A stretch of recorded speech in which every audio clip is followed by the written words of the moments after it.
It's estimated that approximately 30 million people in the U.S. will suffer from an eating disorder at some point in their lives. And when people with eating disorders are forced into isolation, such as during this pandemic, that can trigger even worse conditions. In this Your Health Matters report, Melissa Rainey has more.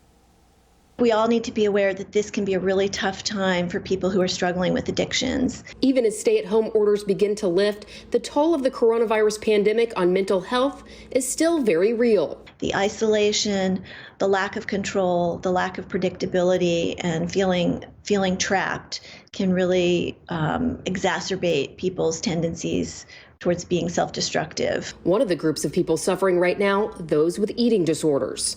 Eating disorders are mental health conditions that are characterized by an obsession with food and weight and one's body. Even though eating disorders appear to be about food and eating, they're actually about attempts to numb, manage, and control uncomfortable emotions.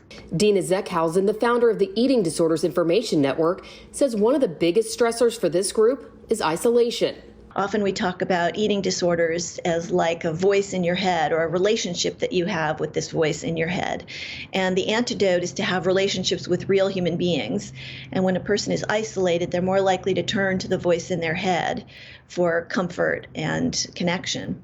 But with the increasing use of telemedicine during this time, Zeckhausen says you don't have to suffer alone, as therapists, dietitians, and group sessions have been moved online.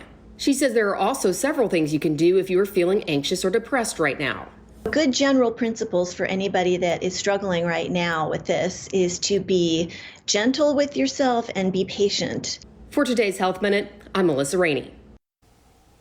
If you or someone you know might be struggling with an eating disorder, know you don't need to suffer alone. To find a professional in your area to connect with or for immediate help, visit nationaleatingdisorders.org.